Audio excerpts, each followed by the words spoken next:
සරලකේ චලිතේ බහුවර්ණ ගැටලු විසඳන්න යන්නේ. කලින් වීඩියෝ එකේදී අපි පුතේ ප්‍රශ්නාංක 1 ඉඳලා ප්‍රශ්නාංක 10 දක්වා 9 දක්වා විසඳුවා. යාන්ත්‍ර විද්‍යාව බුක් එකේ විභාග ගැටලු. ඊටසේ මේක ප්‍රශ්නාංක 11 ඉඳලා විසඳන්නයි පුතේ අපි දැන් යන්නේ සරලකේ චලිතේ කියන මාතෘකාව යටතේ. මේක මාතෘකාව දීලා තියෙනවා. चलित समीकरण चलित प्रस्तार प्रक्षिप्त परिवर्तिक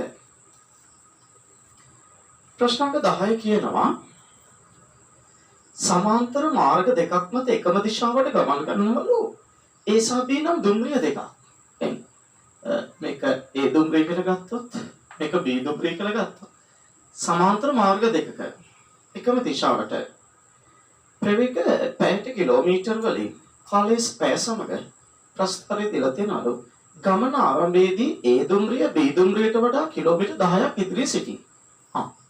එතන ගමන ආරම්භ කරද්දී t සමානයි බිඳුවේදී මෙන්න මේ A දුම්රිය ඉන්නේ B දුම්රියට වඩා කිලෝමීටර් 10ක් ඉදිරියෙන් ලෝ.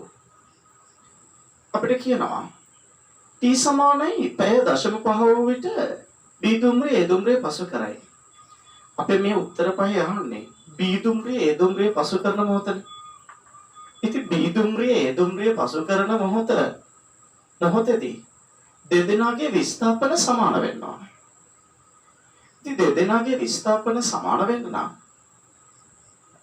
A දුම්රියගේ විස්ථාපනයට වඩා B දුම්රිය විස්ථාපනය කිලෝමීටර් 10කින් වැඩි වෙන්න ඕනේ. නේද? එතකොට ප්‍රවේග කාල ප්‍රස්ථාරයක ප්‍රස්ථාරය සහ කාලක්ෂේත්‍ර වර්ගඵලය මගින් තමයි ඒ විස්ථාපනය ලැබෙන්නේ. දැන් තත්පර 0.5 දී මෙත්‍ර වර්ගඵලය බලමු. තත්පර 0.5 දී වර්ගඵලය මෙත්‍ර වර්ගඵලය කොච්චරද? බලමු. 0.5 SCD. එහි විස්ථාපනය. එහි විස්ථාපනය කොච්චර කරනවද? මෙතන වර්ගඵලය. මෙතන වර්ගඵලය කොහොමද ගන්නේ? පාගයයි ආධාරක පාදයේ වැඩි කිරීම ලම්බ උස. එතන කොච්චර කරනවද? පාගයයි ආධාරක පාදයේ 0.5යි. වැඩි කරන ලම්බ උස. එපතේ මෙයාගේ මෙතන ගන්න බෑනේ.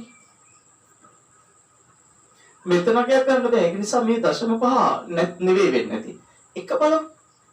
එකේදී ඒ සමානයි තත්පර එකේදී. මොකද B ගේ විස්ථාපනය කරන දත්තයක් දීලා නැහැ මේ 0.5. නේද? එකේදී බලමු.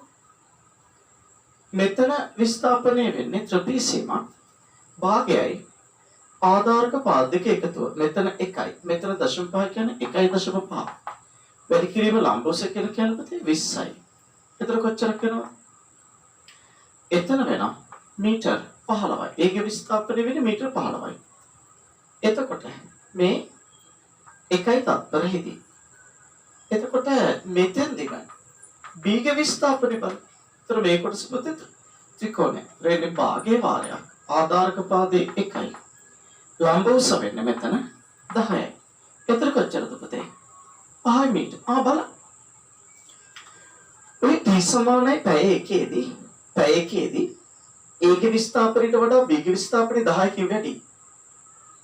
එහෙනම් A ගේ විස්ථාපනය 5යි. B ගේ විස්ථාපනය 15යි කියලා කියන්නේ B විසිනේ පසු කර යන මොහොත. එහෙනම් t සමානයි පැය කෝ විට තමයි B දුම්රිය ඒ පසු කරන්නේ. නිවැරදි පිළිතුර වෙන්නේ දෙවන පිළිතුර. ඒ වගේ තමයි ඔකට ප්‍රශ්නට පිළිතුර ලබා ගන්න වෙන්නේ. ඉතින් මෙතන දත්තේ දීලා නැති නිසා 0.5 සඳහා අපි වර්ගඵල හොයන්නේ නැහැ.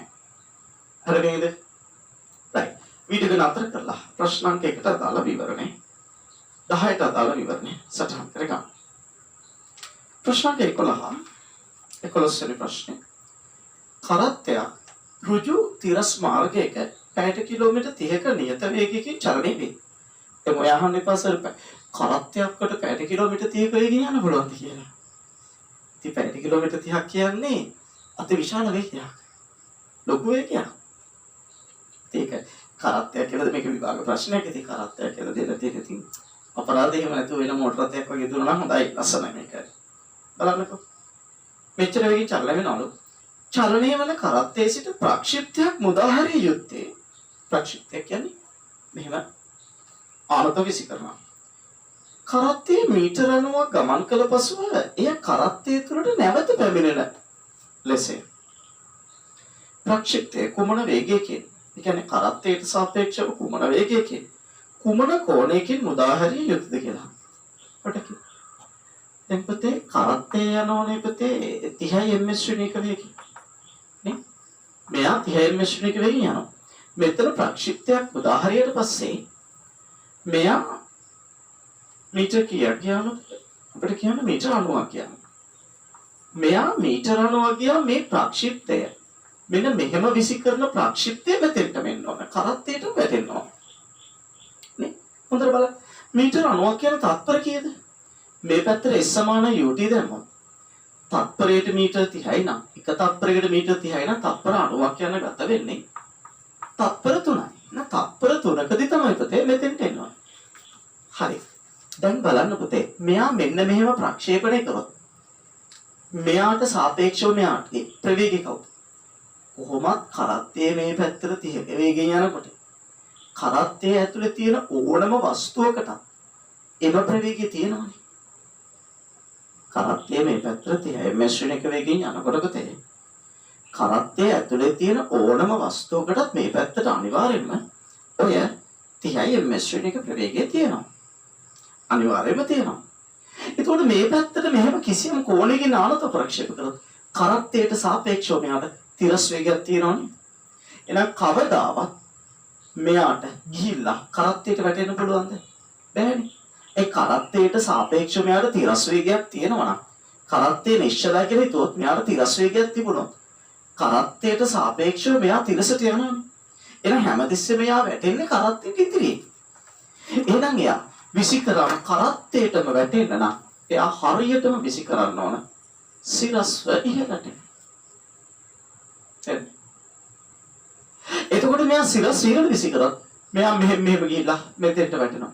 ඒ කියන්නේ පුතේ එයා තත්පර 3කදී ඉහළට ගිහිල්ලා පහළට වැටෙනවා. ඉහළට ගිහිල්ලා පහළට වැටෙනකොට කරත්තය ඇතුළට වැටෙන්නේ. මේ පැත්තට ප්‍රවේගයක් තිබුණොත් කරත්තයට සාපේක්ෂව තිරස් දිශාවට ප්‍රවේග සංරචකයක් තියෙනවා. එහෙනම් කරත්තයට සාපේක්ෂව මෙයා ඉදිරියට චලිත වෙනවා. කවදාවත් කරත්තයට වැටෙන්නේ නැහැ. එහෙනම් කිසියම් නියත ප්‍රවේගයකින් චලිත වන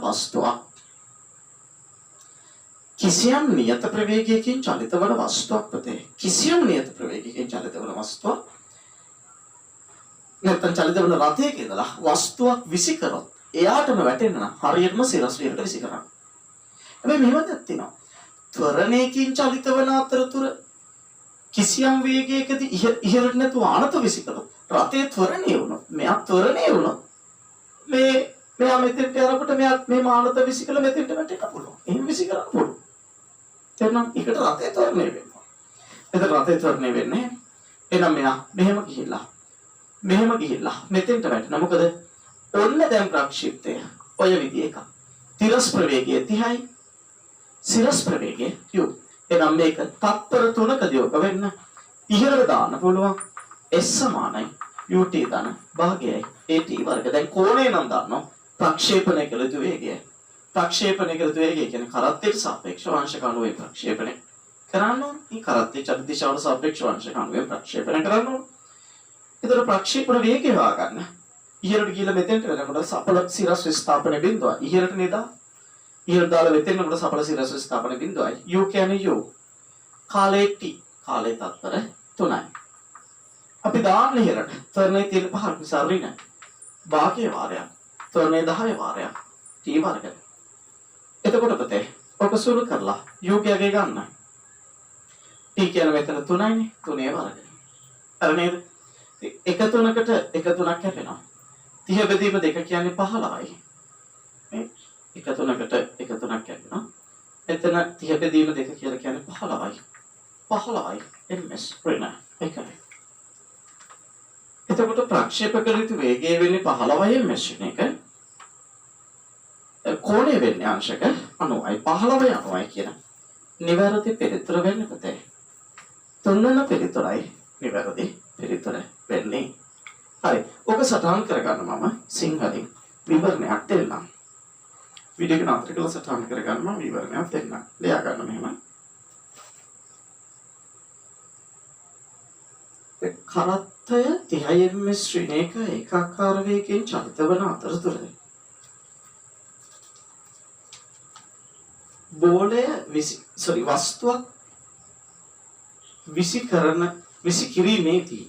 වස්තුවක් විසිකිරීමේදී අනිවාර්යෙන් වස්තුවටද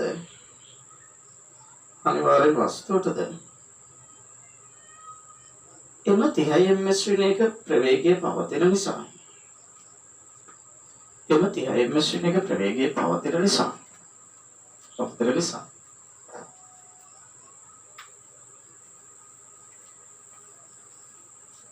වස්තුව නැවත කරත්තයටම වැටීම සඳහා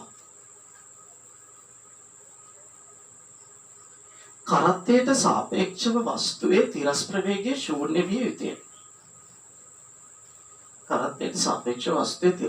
ශූන්‍ය විය යුතුය. මේ සඳහා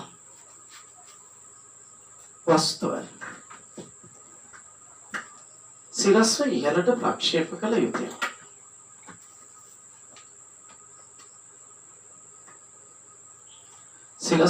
ප්‍රක්ෂේප කළ යුතුය. පිළිතුර 3. හරිනේ. පවතින ප්‍රශ්නාංක 12. 12 වෙනි ප්‍රශ්න කියන්නේ මේ රබර් බෝලයක් නිශ්චලතාවයේ ඉඳලා තද පොළවක් මතට අතාරිනවලු. වාතය නිසා ඇතිවන ප්‍රතිරෝධය නොසලකා හැරියොත් බෝලේ චලිතය නිරූපණය කරන්නේ මොන ප්‍රස්තාවයක්ද කියලා අපිට. දැන් පොඩ්ඩක් බලන්නකෝ පුතේ. මෙතනින් මෙයා නිශ්චලතාවයෙන් අතහරිනවා. මෙයා ගැටෙනවා කිසියම් ප්‍රවේගයකින්. අපි හිතමු u කියන ප්‍රවේගයකින් ගැටෙනවා කියලා. අපි හිතමු u1 ප්‍රවේගයෙන් ගැටෙනවා කියලා. එතකොට මෙතෙන්ට අදාළ ප්‍රවේග කාල ප්‍රස්ථාරය මොකක් වේද? කාලය සමග ප්‍රවේගය. හැම එකකම ප්‍රවේගය ඉන්නේ වැඩි වෙනවා මේ පැත්තට. එන ඔන්නෝ ප්‍රවේගය වැඩි වෙනවා. හරිද? ඔය විදිහට පුතේ ඒකාකාර ප්‍රවේගය වැඩි වෙනවා. මේක ත්වරණේ ගුරුත්ව ත්වරණය. එතකොට මේ දිශාවට මන රාශියෙන් ධන කියලා අරගෙන තියෙනවා. එහෙනම් ඉහළට මන රාශියෙන් ඍණ කියලා ගන්න. හරිනේ? මේ පැත්තට මන රාශියෙන් ධනයි. හරිද? يعني මේ පැත්තට ප්‍රවේග ධනයි මේ පැත්තට ප්‍රවේග ඍණ. හරිද? ඒක විස්ථාපනක් ගත්තොත් විස්ථාපනේ දාන පැත්තේ දැන් මෙතන ඉඳලා විස්ථාපනේ නම් ඔතන ඉඳලා ගත්තර කමක් නැහැ. මෙතන ඉඳලා ගන්න පුළුවන්.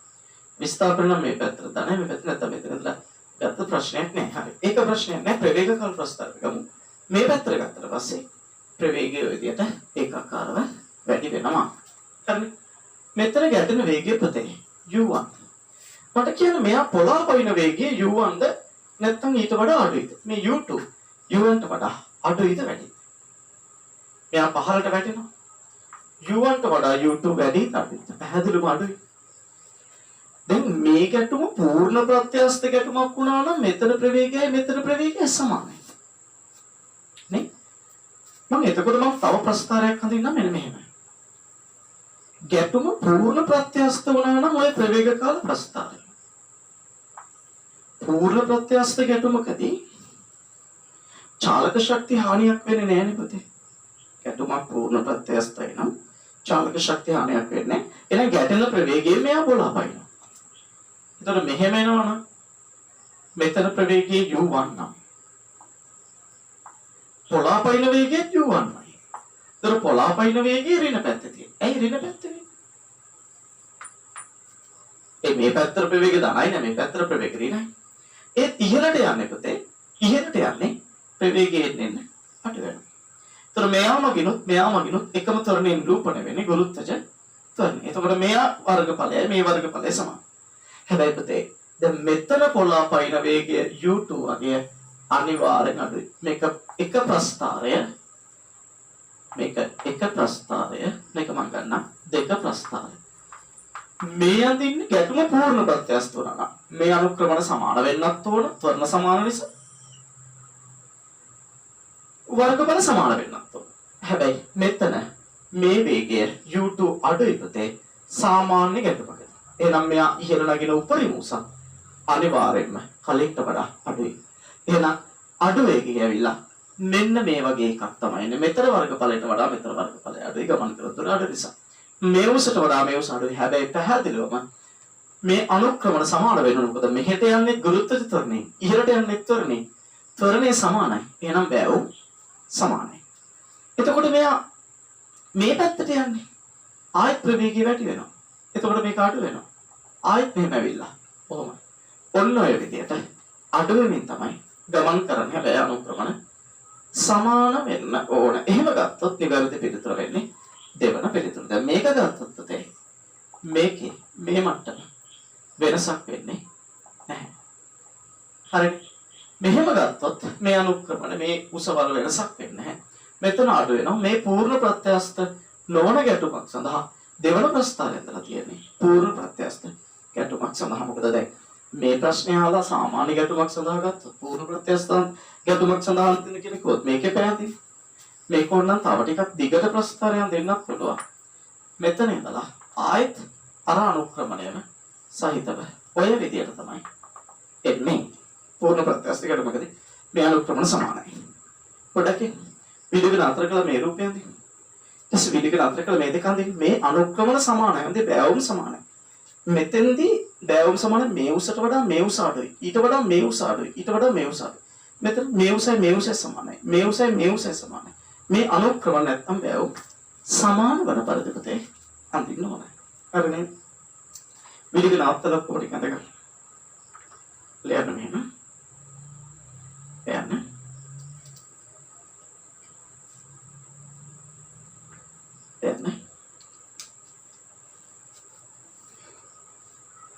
ගැටුම පූර්ණ ප්‍රත්‍යස්ත නම් පමණක්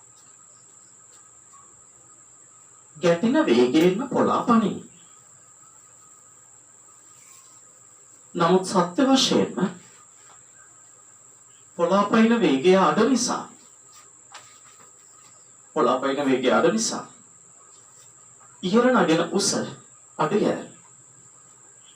ඉහළ නගෙන උස අඩුය.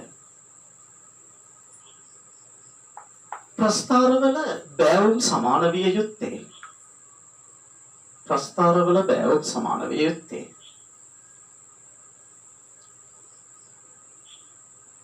අවස්ථා දෙකේදීම ත්වරණය ගුරුත්වජ ත්වරණය වන නිසායි.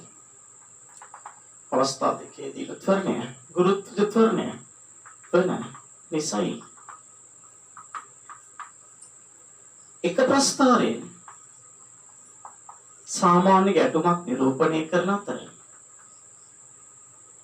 දෙක ප්‍රස්ථාරයේ පූර්ණ ප්‍රත්‍යස්ත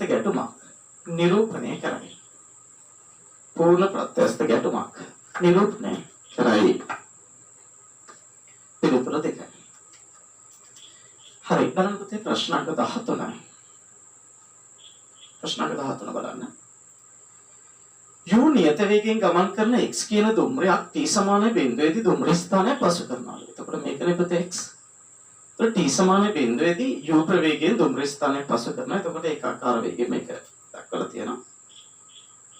අපිට කියනවා තවත් දුම්රියක් ඒ මොහොතේ මේ කියන්නේ t සමාන බිඳුවේදී එම දුම්රිය ස්ථානයේම නිශ්චලතාවයේ සිට සමාන්තර මාර්ගක එකම දිශාවට ගමන් අරවා t දෙක වෙනකොට දෙකයි u ප්‍රවේගයක් ලබාගෙන ඊට පස්සේ මාන්තණය වෙලා t 4 වෙනකොට තවත් දුම්රිය ස්ථානයකට වෙන අතර වෙනලු x සහ y චලිතය පිළිබඳ කර ඇති පහත් සඳහා ප්‍රකාශනයේ කුමක් සත්‍ය වේද කියනන්නේ. ඉතින් තාම සරලයි. මේක y දුම්රිය සඳහා. x දුම්රිය මොකද වෙන්නේ? ඒකාකාර ප්‍රවේගයෙන් ගමන් කරමින් පවතිනවා. විදු මේක තමයි ස්ටේෂන් එකේ y නතර කරලා තියෙනවා. නිශ්චලතාවයෙන් පටන් අරගෙන ඒකාකාරව ත්වරණය වෙලා උපරිම ප්‍රවේගය අරගෙන ආයි මන්දනය වෙලා මෙන්න මේ දුම්රිය ස්ථානයකට නතර වෙනවා. මෙතෙන්දී x දුම්රිය අර y චලිතය නිශ්චලතාවයෙන් ආරම්භනකොට මෙයා කිසියම් ප්‍රවේගයකින් තමයි ගමන් කරන්නේ. එතකොට පුතේ හොඳට බලන්න. t සමානයි t එක වගේ මොහොතකදී කවුද ඉස්සරහින් ඉන්නේ? ප්‍රවේග කාල ප්‍රස්ථාරයක වර්ගඵලයෙන් මගින් පුතේ විස්ථාපනය ලැබෙන්නේ. එතකොට මෙන්න මේ y ට අදාළ වර්ගඵලයේ මේ ත්‍රිකෝණයට වඩා x ට අදාළ වර්ගඵලයේ මේ ත්‍රිකෝණාශ්‍රය වර්ගඵලයේ දෙගුණයකින් වැඩි. එහෙනම් මොකද වෙන්නේ?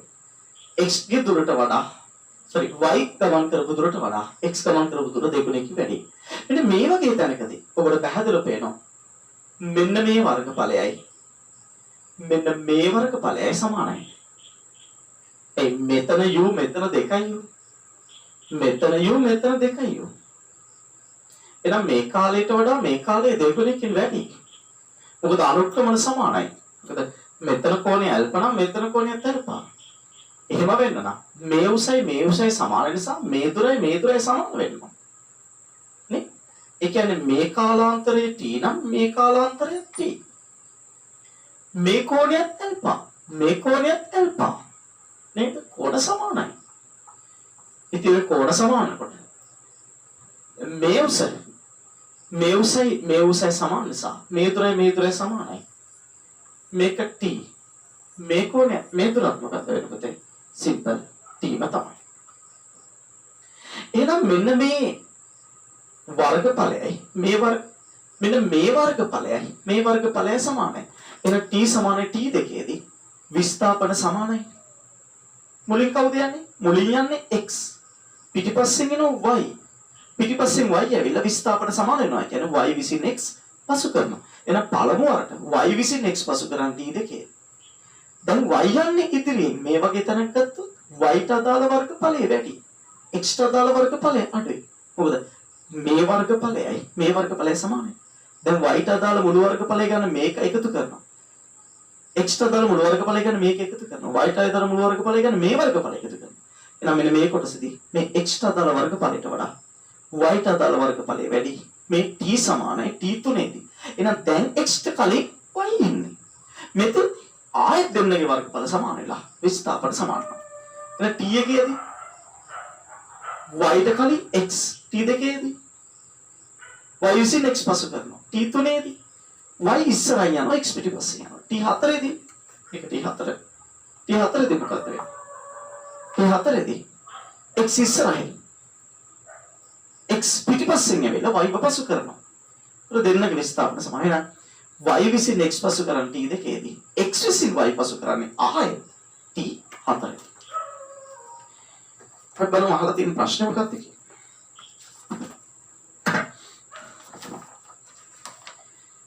y දුම්රිය x පසු කරන්නේ t සමානයි t දෙකේදී. හරිනේ y පිටිපස්සෙන් පළවෙනි උත්තරය හරි. x දුම්රිය y පසු කරන් t තුනේදී නෙමෙයි t හතරේදී. t සමානයි t තුනේදී x සහ y දුම්රිය දෙකටම එකම ප්‍රවේගයක් ඇත. t සමානයි t තුනේදී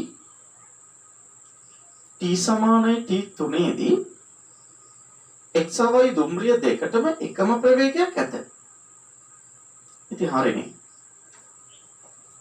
t සමානයි t තුනේදී x ගේ ප්‍රවේගයක් u y ගේ ප්‍රවේගයක් u. ඊට කියනවා x දුම්රිය y පසු කරන t හතරදී ඒකත් හරිය පුතේ. ඒකත් හරිය. x සහ y දුම්රිය ස්ථාන දෙක අතර ගමන කරන්නේ සමාන ප්‍රවේගය. එක සමාන ප්‍රවේග x සහ y දුම්රිය ස්ථාන දෙක අතර ගමන් කරන්නේ එකම සමාන ප්‍රවේග. එතන පොඩි වැරද්දක් තියෙනවා. එකම සමාන ප්‍රවේගය නෙවෙයි එකම සාමාන්‍ය ප්‍රවේගය. ඒක අදාගෙන පස්සේනේ x සහ y දුම්රිය ස්ථාන දෙක අතර ගමන් කරන්නේ එකම සාමාන්‍ය ප්‍රවේගයෙන්ය. ඒ කියන්නේ ඒගොල්ලන්ගේ සාමාන්‍ය ප්‍රවේගය සමානයි කියලා ගත්තේ. ඉතින් සාමාන්‍ය ප්‍රවේග සමානයි. අපි දන්නවා සාමාන්‍ය ප්‍රවේගය කියන්නේ මුළු විස්ථාපනයේදී කාලය. දැන් t4දී දුම්රිය ස්ථාන දෙක අතරනේ. මේක තමයි දෙවන දුම්රිය ස්ථාන. ඉතින් දුම්රිය ස්ථාන දෙක අතර ගමන් කරපු දුර සමානයි, ගත වෙන කාල සමානයි. දෙන්නගෙම කාල සමානයි. දෙන්නම එකම දුම්රිය ස්ථාන එකතනින් පටන් අරගෙන එකම තැනට එනවනේ t4 වෙනවා. එතකොට විස්ථාපනයේ කාලය සමානයි. සාමාන්‍ය ප්‍රවේගය වෙන්නේ මුළු විස්ථාපනයකදීම කාලය. ඉතින් ඔක්කොම පිළිතුරු හරින එකයි වැරදි. x දුම්රිය y පසු කරන්නේ t තුනේදී. ඒක විතරයි වැරදි. එහෙනම් අපෙන් අහන්නේ පහත ප්‍රකාශ වලින් කුමන එක සත්‍ය වේද කියලා නෙවෙයි කුමන එක අසත්‍ය වේද කියලා. එහෙනම් ප්‍රශ්නාංක 13 පොඩ්ඩක් හදාගන්න. අපිට කියනවා x සහ y හි චලිතය පිළිබඳව කර ඇති පහත සඳහන් ප්‍රකාශ වලින් කුමන එක අසත්‍ය වේද කියලා අහලා තියෙන එක හදාගන්න. අසත්‍ය කියලා හදාගන්න. හරිනේ. පළවෙනි එක එහෙනම් x දුම්රිය y පසු කරන t දෙකේදී එහෙනම් x පිටිපස්සෙන් ගිහිල්ලා නේ sorry එක y දුම්රිය x පසු කරන් t දෙකේදී හරිනේ y පිටිපස්සෙන් ගිහලා x පසු කරන t දෙකේදී දෙක වැරදි t තුනේ දෙකම ප්‍රවේගයක් තියෙන ඉතින් හරිනේ u නේ x ගේ ප්‍රවේගයත් u y ගේ ප්‍රවේගයත් u මේ ලක්ෂ්‍ය ප්‍රවේගය u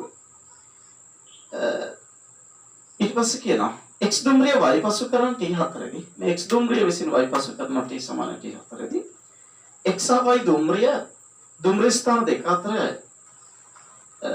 ගමන් කරන්නේ එකම සාමාන්‍ය ප්‍රවේගයෙන් එකත් හරියි අපි බතේ විවරණය සටහන් කරගනිමු ඔබ පොඩ්ඩක් සටහන් කරගන්න වීඩියෝ එක නවත්තලා රූප සටහන් අඳගන්න ලියන්න මෙන්න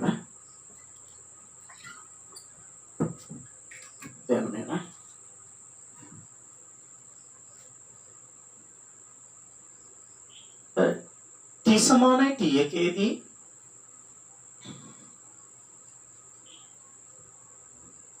x y ට වඩා x ඉදිරියෙන් සිටී. t සමානයි t දෙකේදී වර්ගඵල සමාන නිසා විස්ථාපන සමාන වේ. t සමානයි t තුනේදී x ට වඩා y ඉදිරියෙන් සිටී. t සමානයි t හතරේදී විස්ථාපන නැවත සමාන වේ. මේ නිසා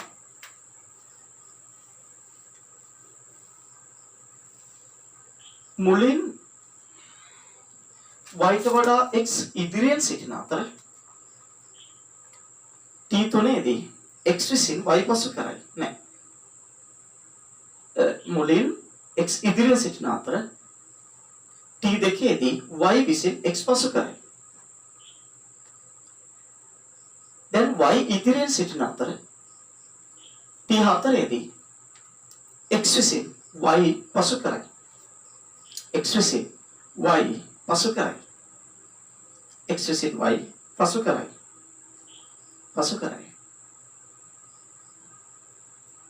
දුම්රිය ස්ථාන දෙක අතර චලිත වීමට දෙකටම ගත වන කාල සමාන නිසා සාමාන්‍ය ප්‍රවේග සමාන වේ.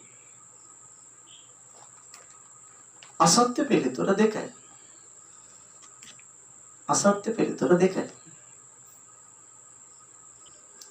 අපි දැන් බලමු ප්‍රශ්නාංක 14. ඉතින් ප්‍රශ්නාංක 14 වගේ බැරි නම් ඉතින් චරිත ප්‍රස්තාර වීඩියෝස් නැවත බලලා ඉන්න චරිත ප්‍රස්තාර අපි උගන්වපු දේවල් නැවත කරලා ඉන්න. එතකොට මේක සරලයි පුතේ. මෙන්න මේ ප්‍රවේග කාල ප්‍රස්තාරයට අනුරූප දුර කාල ප්‍රස්තාරයේදී ප්‍රවේගයේ ආකාර වැඩි වෙනකොට දුර කාල ප්‍රස්තාරයේ අනුක්‍රමණය මගින්නේ ඔක වේගය ලැබෙන්නේ. ඔය විදියට වේගයෙන් එන්න වැඩි වෙනවා මේ විස්ථාපනයේ වැඩි වෙන ශීඝ්‍රතාව වැඩි වෙනවා. දැන් මේ අනියත නිසා ප්‍රවේග කාල ප්‍රස්තාරයක අනුක්‍රමණය මගින් තමයි විස්ථාපන ලැබෙන්නේ. ඉතින් මෙතන ප්‍රවේගයේ ඒකාකාර වැඩි වෙනවා. වැරදුනා මේ වර්ගඵලය මගින්. මෙතන ප්‍රවේගයේ ඒකාකාර වැඩි වෙනවා. විස්ථාපන කාල ප්‍රස්තාරයක අනුක්‍රමණය මගින් තමයි ප්‍රවේගය වැඩි වෙන්නේ. මෙතන ප්‍රවේගය වැඩි වෙන නිසා මෙතන අනුක්‍රමණය වැඩි වෙනවා. ඊට පස්සේ මෙතන ප්‍රවේගයේ නියත නිසා මෙතන අනුක්‍රමණය නියත වෙනවා.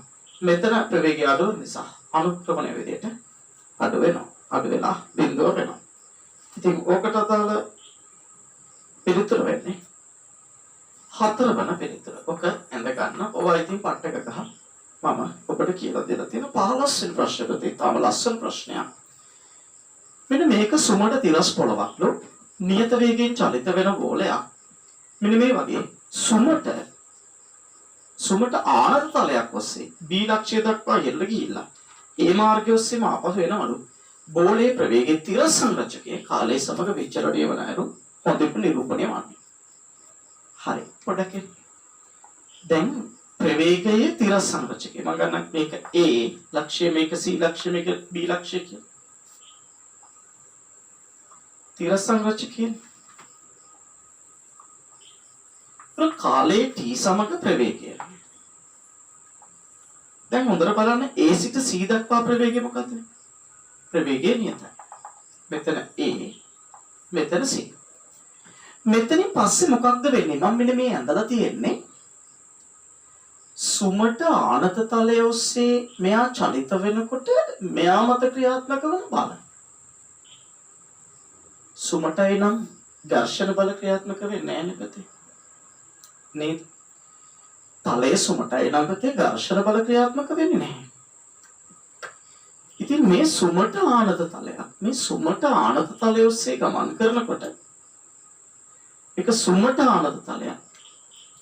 මේ සුමට ආනත තලය ඔස්සේ ගමන් කරද්දී ඝර්ෂණ බල ක්‍රියාත්මක වෙන්නේ නැති නිසා ඝර්ෂණ බල ක්‍රියාත්මක වෙන්නේ නැති නිසා බර ක්‍රියාත්මක වෙනවා. එතකොට බර මගින් බලපෑම ඇති වෙන්නේ සිරස් චලිතයට.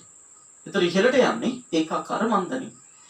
මෙන්න මේ ආර්ග තිරසං රචකයේ තියෙන්නේ මට කියන ආර්ග තිරසං රචකය කවුද? කැපිටල් ආර් අබිලම් ප්‍රතික්‍රියා තිරසං රචකය. මේ කෝණේ θ නම් මෙන්න මේ කෝණේ θ නේ.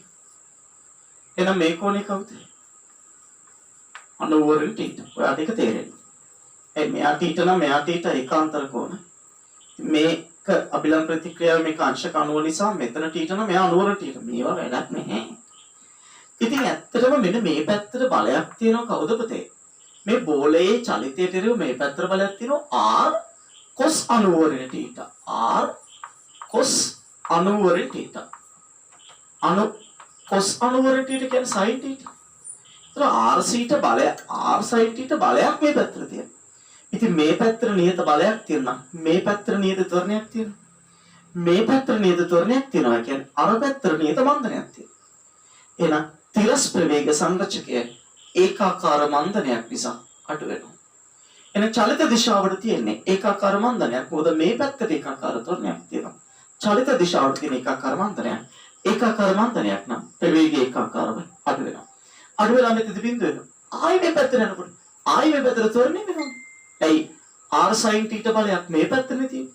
එහෙනම් අනිත් පැත්තට ප්‍රතිවිරුද්ධ දිශාවට වැඩි වෙලා ආයෙත් මොකද? මෙතන b ආයෙත් මෙතන ලක්ෂ්‍ය c. මෙතන ඉඳලා මෙතෙන් එනකොට a දක්වා එනකොට මොකක්ද වෙන්නේ? a දක්වා එද්දී ප්‍රවේගය නියත වෙනවා. එතකොට නිවැරදි පිළිතුර වෙන්නේ දෙවන පිළිතුර. ඉතින් වීඩියෝ එක නතර කරන්න පුතේ මම ආයෙ කියලා දෙන්නේ මෙතන. ඔයා වීඩියෝ එක නතර කරන්න. වීඩියෝ එක නතර කරලා දෙතුන් සැරයක් මේක කරගන්න. ඊට පස්සේ පුළුවන් වෙනවා. එහෙනම් වීඩියෝ එක නතර කළා මෙන්න මේ ටික සටහන් කරගන්න. මේක ලියන්න එපා. මේක සටහන් කරගන්න මම විවරණයක් දෙන්නම්. ලියන්න. ආනත තලය ඔස්සේ ඉහළට ගමන් කරන්නේ r cos අනුවරින් θ කැපිටල් R cos අනුවරින් θ සමානයි r sin θ තිරස් ඒකාකාර ප්‍රතිරෝධී බලයකට එරෙහිවයි. තිරස් ඒකාකාර ප්‍රතිරෝධී බලයකට එරෙහිවයි. මේ නිසා තිරස් චලිතයට විරුද්ධ දිශාවට ඒකාකාර ත්වරණයක් පවතී. මේ නිසා C සිට B දක්වා චලිතයේදී ඒකාකාර මන්දනයෙන් ගමන් කරයි. ඒකාකාර මන්දනයෙන් ගමන් කරයි.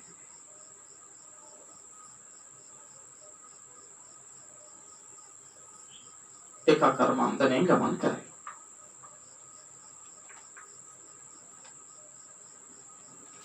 හරිනේ? ඒකාකාර මන්දනයෙන් ගමන් කරයි.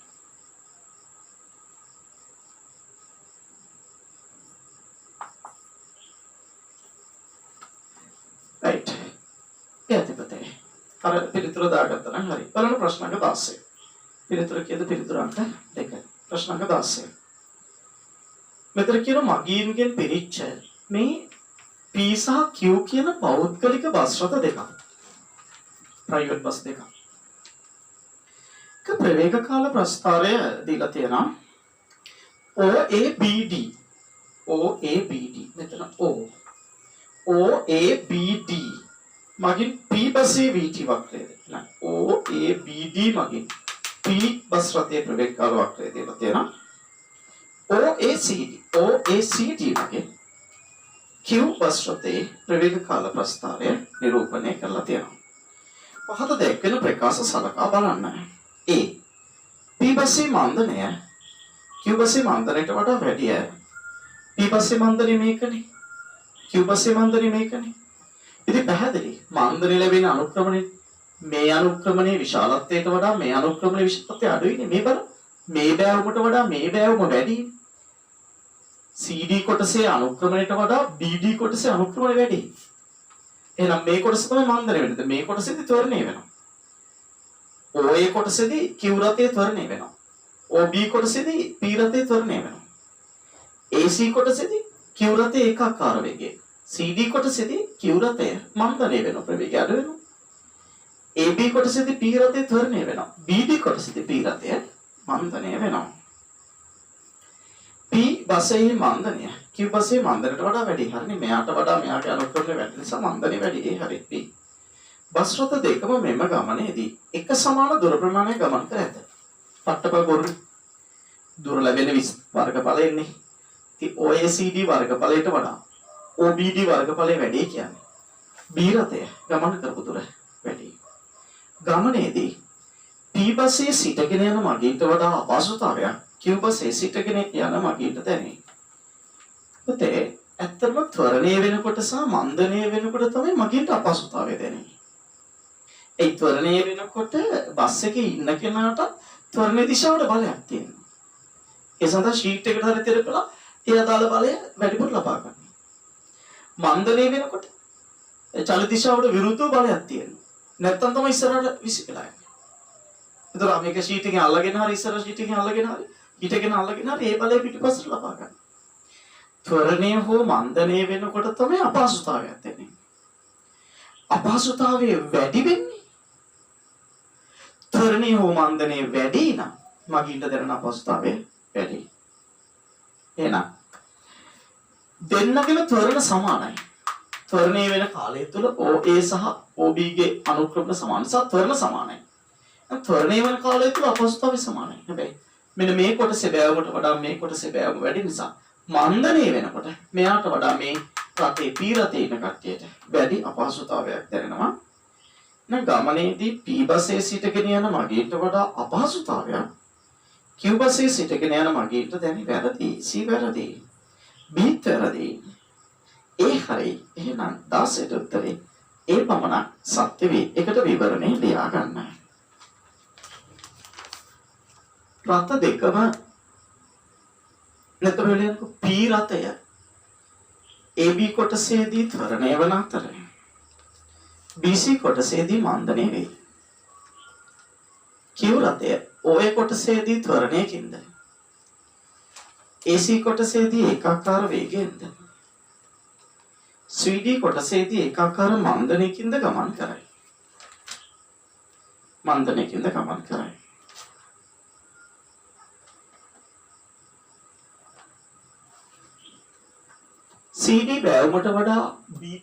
CD බෑවුමට වඩා BD බෑවුම වැඩි නිසා Qට වඩා P මන්දනය වැඩිය. Qට වඩා P මන්දනය වැඩිය. මන්දනය වැඩිය. ඒ සත්‍ය වෙන අතර ඒ සත්‍ය වේ. ඒ සත්‍ය කැපිටල් ඒ සත්‍ය වේ. Qට අදාළ වර්ගඵලයට වඩා Pට අදාළ වර්ගඵලය වැඩි නිසා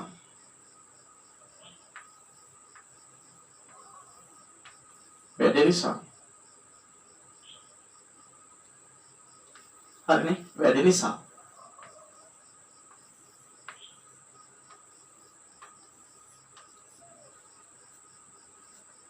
P ගමන් කළ දුර වැඩිය. එකම කාලය නිසා P සමාන වේගය වැඩිය.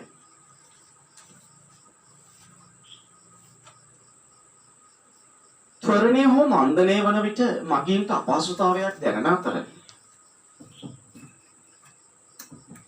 ත්වරණය හෝ මන්දනය වැඩි නම් දැනෙන අපහසුතාවයද වැඩිය.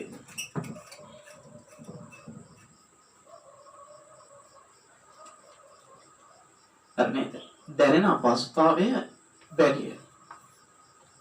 මේ නිසා P රතේ සිටින මගීන්ට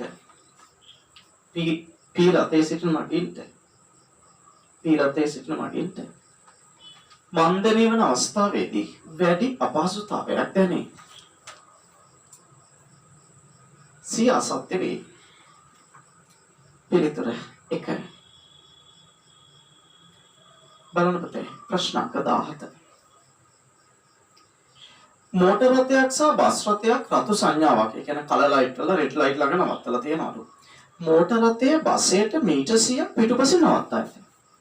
කියන්නේ බස් එකයි මෝටර රථය දෙන්නම බස් එක B කියලා ගන්නවා මෝටර රථය M කියලා ගන්නවා දෙන්නම නතර කරලා තියෙන්නේ රෙඩ් ලයිට් එකක් ළඟ.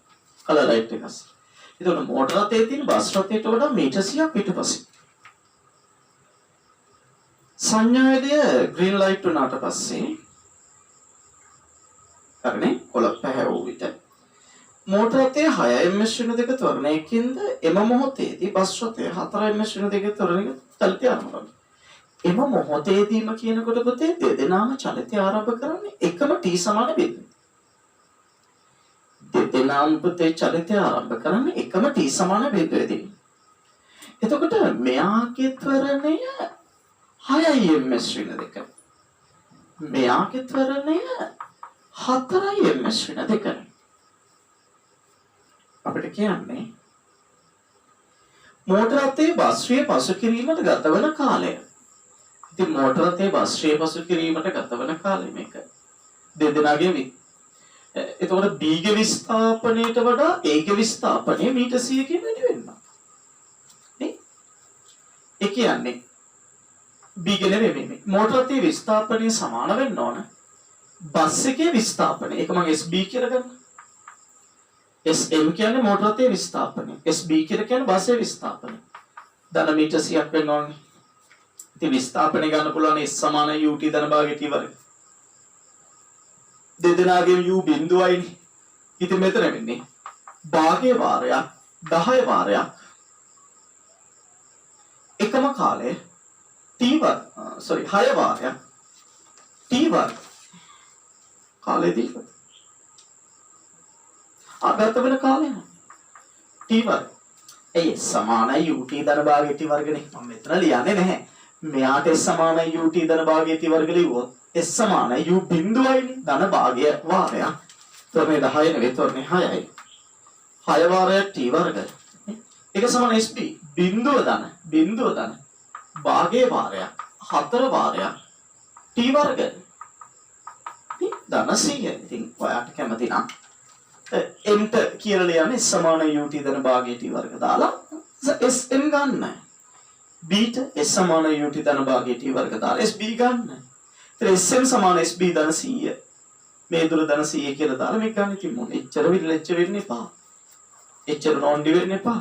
U බිඳුව කියලා දාන්නනේ. ඉතින් මෙතන විස්ථාපනය වෙන්නේ U බිඳුව නම් S සමාන UT ධන භාගයේ T වර්ග දාද්දී U බිඳුව නම් භාගයේ T වර්ගමයි. ඒක සුදු කරන්නේ. ඉතින් මෙතන භාගයේ වාරයක් 6 වාරයක් T වර්ගෙන් භාගයේ වාරයක් 4 වාරයක් T වර්ග අඩු කරාට පස්සේ භාගයේ වාරයක් 2 වාරයක් T වර්ගනේ. කියන්නේ T වර්ග. 3යි T වර්ගෙන් 2යි T වර්ග අඩු කරාම T වර්ග සමාන 100යි. T සමානයි තත්පර 10යි. T සමානයි තත්පර 10 කියන්නේ නිවැරදි පිළිතුරයි. 4 වෙනි පිළිතුර. නේ? හරි.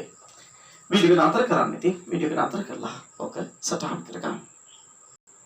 ප්‍රශ්න අංක 18 පුතේ තාම මොන්ටිසෝරි ප්‍රශ්නයක්.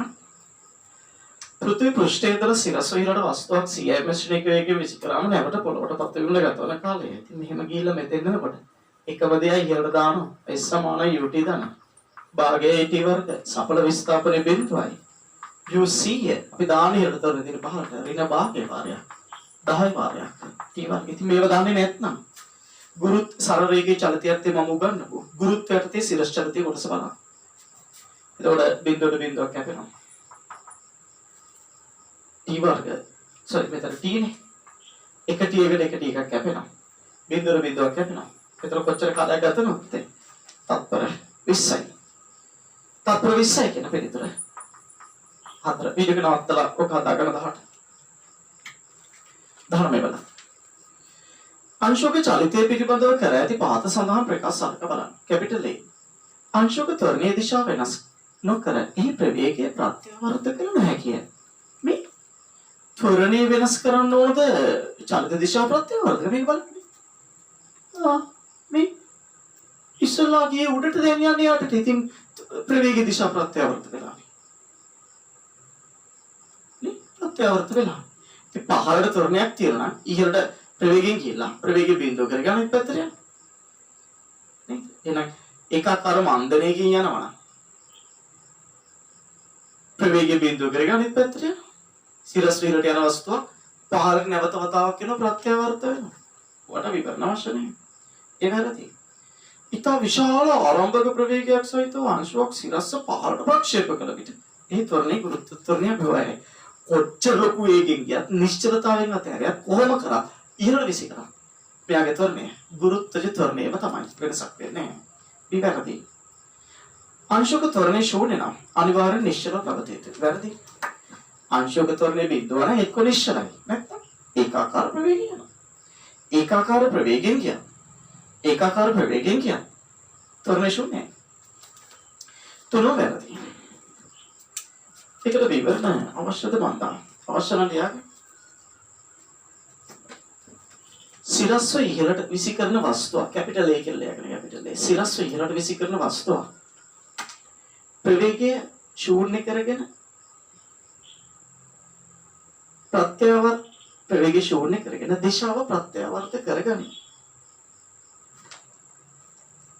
කැපිටල් A අසත්‍ය වේ.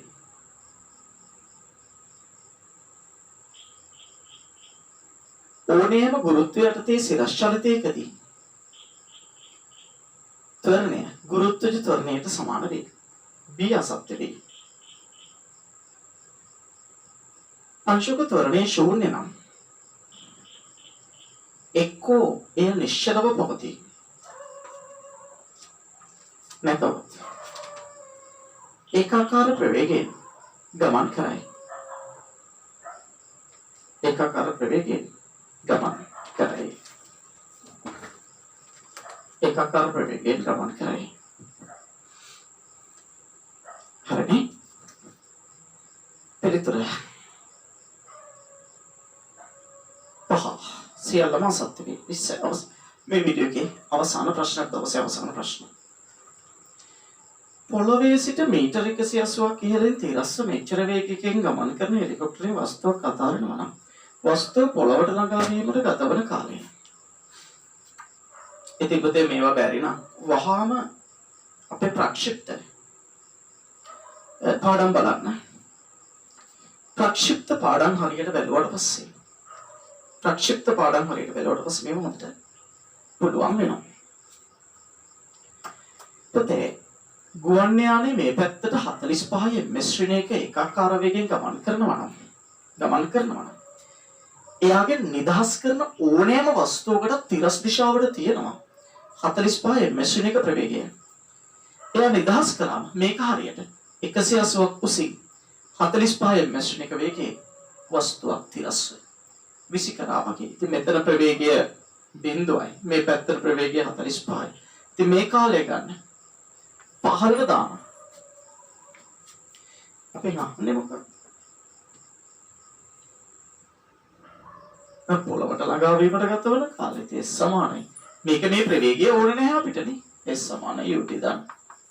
භාගයට වර්ග දාන්න. ප්‍රවේගය මොකක් වුණත් සිරස් ප්‍රවේගය බිඳුවයි. ඒතර විස්ථාපන 180යි පහළට විස්ථාපනය. u බිඳුවයි. ආරම්භක සිරස් ප්‍රවේගය බිඳුවයි. මේ වාරයක් ගුරුත්ව ත්වරණය 10 වාරයක් t වර්ගය. ඉතින් මේක t සුළු කරා බිඳුවට බිඳුවක් කැපෙනවා. 18 ව 2ක් 36. t වර්ග 36 කියන්නේ t සමානයි තත්පර 6යි. උත්තරේ කොච්චරක් වෙනවද? නිවැරදි පිළිතුර වෙන්නේ පුතේ 4 වෙන පිළිතුර. වීඩියෝ එක නතර කරලා ඕක හදාගන්න. වීඩියෝ එක නතර කළා. දැන් තේරුණා නේද පුතේ? විභාග ප්‍රශ්න කොයිතරම් සරලද? ඒක නිසා මේ දේවල් නැවත කරන්න.